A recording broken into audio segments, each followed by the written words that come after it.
He was a brilliant actor and a Canadian legend. Donald Sutherland died yesterday at 88 years old. Today on the podcast, we look back at his incredible legacy on screen and what made him such a celebrated star.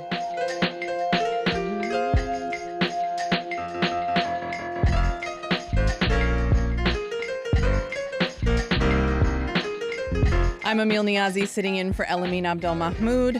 This is Commotion. Way back in the 70s, this is how CBC talked about a rising young star named Donald Sutherland.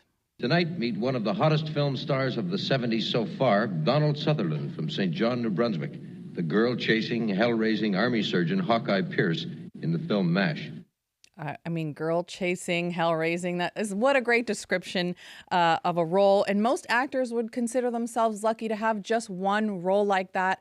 But Donald Sutherland managed to have many in his career spanning 6 decades. He was the hell-raising surgeon on MASH. He was a pyromaniac in Backdraft, an intelligence officer in Oliver Stone's JFK. And of course, we know him most recently as the gravelly-voiced President Snow in the Hunger Games movies. Here he is talking about what he loved about being an actor. Acting is the best job in the world. Acting's like having a lover who's the most sensational lover in the world, and suddenly the phone rings and you pick it up and it's her and she says, "Come get me." So you want to go. He's making acting sound pretty darn good. The legendary Canadian actor died yesterday. He was 88 years old. And it was actually his son, Kiefer Sutherland, a celebrated actor in his own right, who broke the news to the world yesterday. Kiefer described his dad as one of the most important actors in the history of film. Never daunted by a role, good, bad, or ugly, he loved what he did, and he did what he loved, and one can never ask for more than that. Teri Hart is here to remember Donald Sutherland with us this morning. Thanks for being here, Teri. Hi, Amil. Now, I love what Kiefer Sutherland wrote about his dad, especially in contextualizing just how important of an actor he was. What do you think stood out about Donald Sutherland?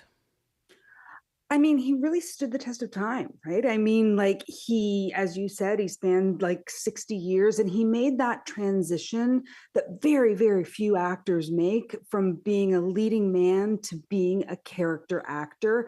That voice, I mean, didn't you just, your knees buckle a little bit? He has a beautiful voice. He had a beautiful voice. Oh, and he's, he infuses everything with just, a certain sexiness, it's really, really, there's a romance, I think, to Donald Sutherland. And, it's worth noting, Emil, that he really did work with some of the most important directors of all time, from Robert Altman, Robert Redford, Bertolucci, Fellini.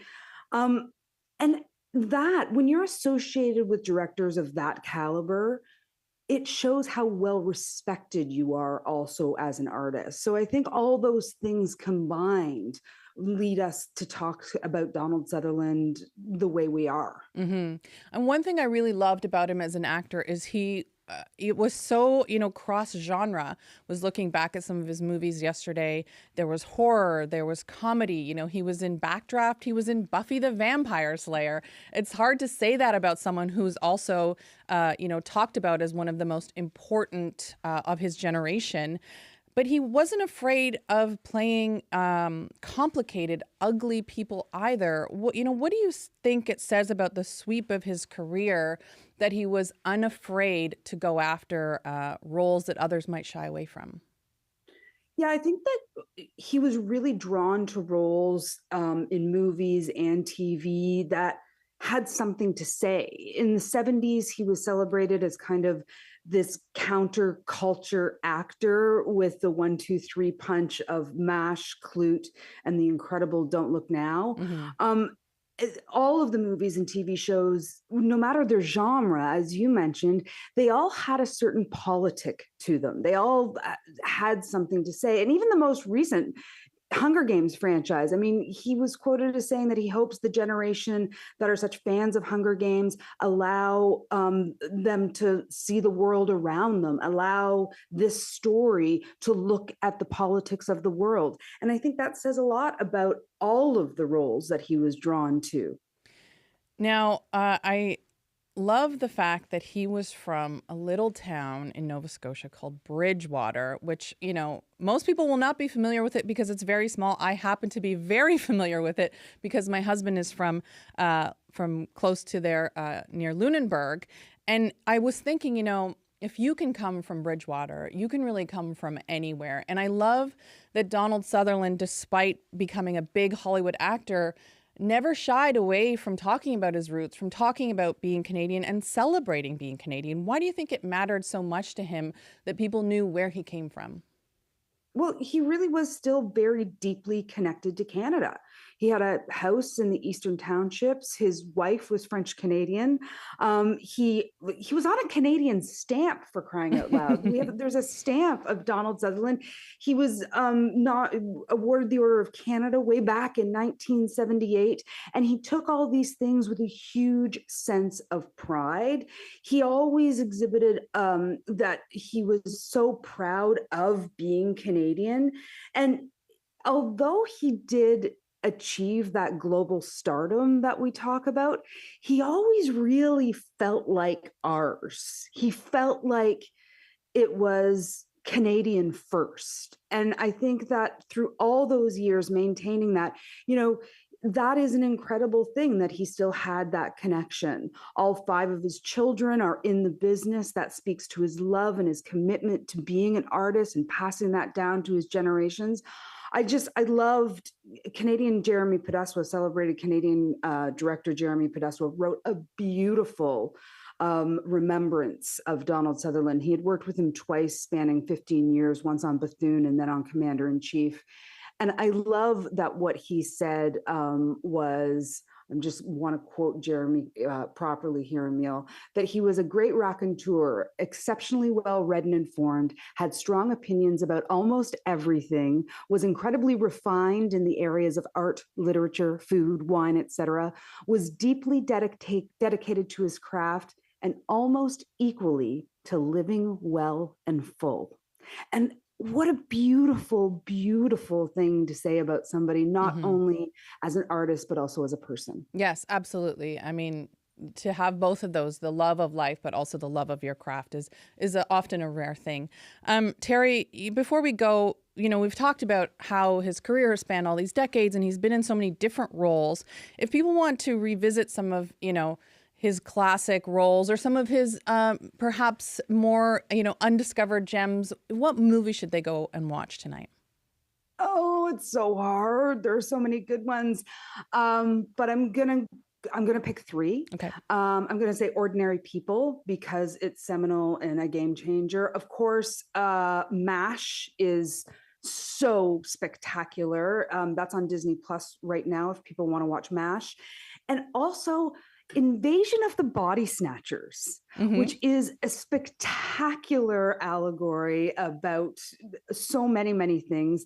And it's on Super Channel right now. So there are 3 Donald Sutherland movies that people can dive into this weekend. Great choices. And my pick is Buffy the Vampire Slayer. I know it, you know, most people remember the TV show, but actually very fun, campy movie. And Donald Sutherland was great in it. Well, Teri Hart, thank you so much for remembering Donald Sutherland with us today. Thanks, Amil. Teri Hart joined us from here in Toronto. For more on Donald Sutherland's legacy, go to CBC News, and you can listen to his interview with Tom Power on the Q podcast.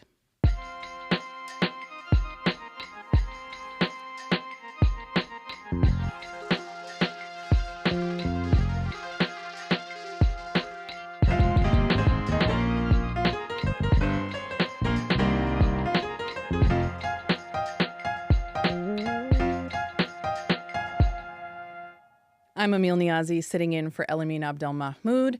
You're listening to Commotion. Well, we're going to switch things up a little bit because we have our wonderful group of culture critics assembled to talk about the biggest arts and culture stories of the week. It's time for the group chat. We have Angela Sterritt, Falen Johnson, and Marek Tyler with us today. How's it going? Good. Doing great. How are you? Good. let's get right into it. It's National Indigenous Peoples Day, and tonight are the Indspire Awards, which air on CBC TV and GEM. This is an annual award ceremony that celebrates the accomplishments of First Nations, Inuit, and Métis folks across the country. And this year, the big award for the arts is going to Eden Robinson. She is one of the most celebrated novelists of a generation. Angela, I know you are a longtime fan. What does Eden Robinson's work mean to you? Yeah, I mean, anyone who knows anything about Eden's work will know she's an imaginative elixir for the mind, heart, and soul. You know, she's really led the way for Indigenous women authorship, but also just role models how to be an incredible human being. Like, who doesn't love Eden Robinson's laugh? You know, she's just such an adored person, even by her own community. I visited Kitimat a couple of months ago, and everyone in her community just loves her. You know, she's written classics like Monkey Beach and Blood Sports, but also, you know, moving it forward to today, the Trickster trilogy, which was just such a captivating trilogy. And, you know, this award it's really a boon for all of us. I love that. And thank you for taking us through some of that history. A lot of great books to check out. Falen, the awards were actually taped back in April, and you had a chance to go. What are some of the highlights for you from the awards? I think surprising my Uncle Dave. He didn't know I was coming, and I snuck up on him while he was eating hors d'oeuvres. But it also, my cousin Tom Hill was awarded the Lifetime Achievement Award posthumously. Actually, my older sister Naomi, was the one who nominated him while he was still with us.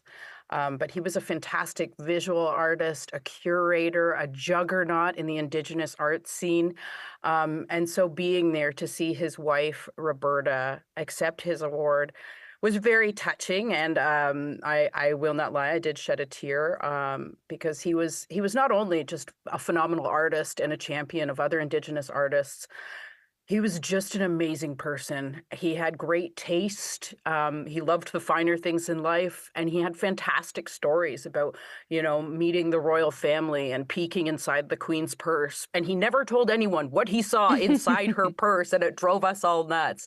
But he just had phenomenal stories and really a life well lived. And I was so proud to be there to be able to stand up and applaud him. That's so lovely. Thank you for sharing that. And if you want to watch the Indspire Awards on CBC TV, it's tonight at 7:30 in Newfoundland and Labrador, or you can watch it anytime on GEM. Okay, moving to something very thrilling, something very competitive. We are talking about the world of cheerleading. There's a new movie called Backspot starring Devery Jacobs. Let's hear a bit of that trailer. If you want to survive in this world, you can't show pain or fear. This world is not kind to weak people. Dip one. Let's go again. See how easy she's making that look? You're making it look hard. Cheer was only invented to keep women out of real sports. Real sports? We're athletes. It's not about what we look like, it's about what we do. I love the music of cheerleading. Like, it's just so, it'll really pump you up on a Friday. So Backspot takes place at a private gym where teen girls are preparing for a championship. Marek, what was really exciting for you about this movie, about this world that we enter into? Well, it's a world that I didn't know much about, except for I watched that documentary a few years ago, like during COVID. It was about cheerleading. Cheer. So I guess I know a little bit. Cheer. Thank you. Appreciate it. But so the movie comes across, and I'm right away. I'm scanning for Indigenous content. I'm like, okay, so what are we gonna look for? And I'm looking for, like, I don't know, a blanket on the wall, and all these things. But you know what? It turned out it was like, it wasn't there. It was so subtle. It was like Easter eggs in some of the scenes. Like a slight head nod. Even in the clip that you just played, Mm-hmm. She said, okay, Skoden again, or Skoden. I think she said Skoden. But just little Easter eggs like that I really loved in it. And it was not being force fed about it being an Indigenous work. And then what it really got to me was how diverse the casting was. It was so diverse that it gave the depth to like the writing and the characters and the story. And then by the second scene or the third scene, I wasn't looking for the indigenous content anymore. I was right in. I was cheering along.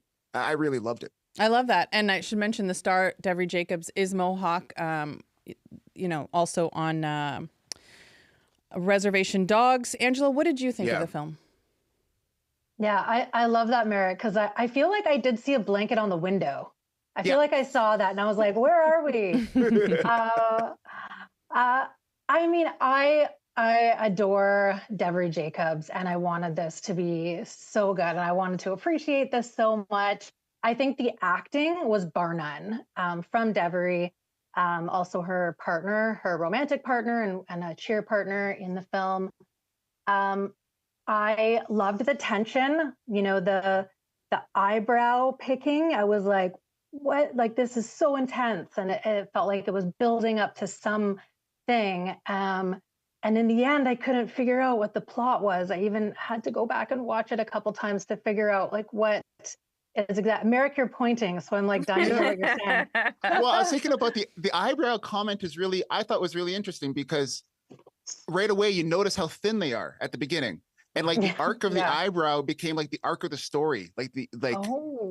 So for me, it was like, oh yeah, you're welcome. Put that in your back pocket. So she pulls her eyebrows out of anxiety, right? It's like a tick. And it was like in the public, you'd see her rubbing her eyebrow just a little bit, but in private, she was pulling out each strand like by the follicle. So it was for me, that was like a real analogy of identity and just trying to fit in and your little ticks to fit in. Like and a microcosm. Exactly. So, and then for me, the whole movie was about identity. Like, really? That's what I love. Yeah. Like there was image identity. There was, no one questioned that she was indigenous. There was I don't think there was even mention to it. No. But their identity as a queer person in this community. And then I thought, well, is cheer like, is it a safe place for people to be themselves? And that's what I kept taking away, was not so much about indigenous identity, but identity and the agency that people were taking on to choose their identity and be themselves. I love that, but I also love it when people disagree about the movie. I mean, if you didn't like it, Angela, you didn't like it. Yeah, I mean, I think for me, as a writer and someone who's always kind of very invested in story, I always kind of want to know what the plot is or what the drive is. I want to know more about her anxiety. I want to know, was this coming from her mom? And I just felt like there were some elements that were taken out. And at the end, it was sort of more of an observation into Riley's life, which if that was the point, then I think it was well done. Very diplomatically put, I feel. Falen, I am something of a connoisseur of cheer movies myself, and I hear you are as well. But I feel we've come such a long way from like Bring It On But I'm a Cheerleader to, as Marek mentioned, the docuseries Cheer, which became a massive hit on Netflix. Where does this movie kind of fall into that much celebrated canon, if you will? Well, you know what? I kind of don't feel like it does.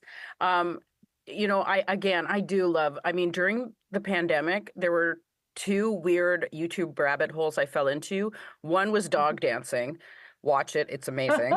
And two was cheer competitions. I started watching all of these American cheer competitions and I fell in love with them because I do really love the sport of it and it terrifies me and I love that anxiety. And this movie isn't really going to if that's what you're looking for, if you're looking for that really intense, cheer routine, dance driven athleticism, you're not really going to see it in this film. So for me, I know it's an indie film. It's a first film. They filmed it in like 17 days and those girls did all of that work and Devery had to learn how to become a cheerleader in 17 days.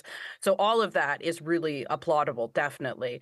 But for me, I think the thing that really excited me about this film is not what you see on the screen, but the fact that Devery was a producer on it. That excites me, because what that means is, we're finding our way into more spaces, and we're becoming producers and writers and directors. And I just want to see more and more of that develop, so we get more content, because I am just so happy to see more Indigenous faces and bodies and stories on screens. Mm-hmm. Well, Marek, we've all talked a bit about Devery Jacobs, mentioned her starring role in Reservation Dogs and the Marvel show Echo. What did you think about her performance here? 30 years old and whipping out back handsprings like that. It was amazing. In 17 days also? In 17 days. I understand that. I think she was an elite gymnast in the Montreal area. But just to even go back and have the ability to do that and be that vulnerable. I mean, that is like, people are watching like, wow, is that her? But what I really loved about her performance was how nuanced it was. Like there's a part when she's inebriated and you could tell she was trying to pass off of being non-inebriated. I'm not an actor, but I was questioning myself going, I think she's drunk, or I think she's high, or because the acting was so nuanced for me, and I loved it. And that's what it reminded me of her work in Reservation Dogs. Same thing, so nuanced. Even the writing, there's a common thread there. When the Indigenous content isn't spoon-fed to you, for me, it gets a lot better. Like in Reservation Dogs, they gave the Native American trope with a knife band, but for me, her work was following that nuance that really made a very depth, like a lot of story and a lot of performance to her work. Well, Falen, before we move on to some recommendations, I'm wondering, there's also a new Dallas Cheerleaders Cowboy series on Netflix. What is it about cheer that we seem to be kind of obsessed with right now? Wait, there's a new one? There's a new one. Amazing. Weekend planned. I know how I'm celebrating Indigenous Day. Yeah, I mean, gosh, I don't know. I think it, like, at first you might think it's just like looking at, young, fit people, because it's not just women doing this stuff, right? Men cheer now as well, like doing these, amazing stunts, and it like looks very polished, and it's choreography, and it's flashy, and it's loud, and the music, like we hear in the trailer, it all grabs you.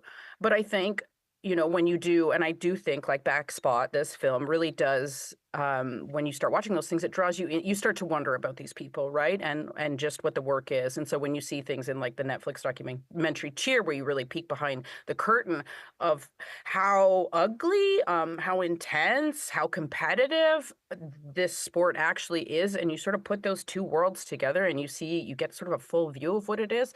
It really is kind of an astounding thing that these people do. It is astounding. I certainly could not and will not be trying any of that stuff. Okay, before we go, I want to get to your recommendations for the weekend. Angela, quickly, let's start with you. So my recommendation, it just dropped this month. It's a new album by New Hulk Radio. It's Nuxalk.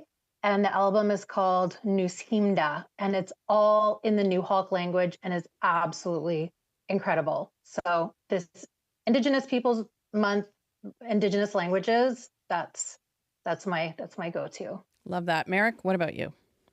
Oh, I'm pretty excited about Tia Wood. They transferred their social media status to a record deal with Sony. The very first Indigenous artist to sign with Sony, and their debut Dirt Roads hits the airwaves today. So yeah, Tia Wood. Tia Wood, Dirt Roads. Okay, Falen, last word to you. Shameless self-promotion. It's Indigenous Day. I'm giving myself.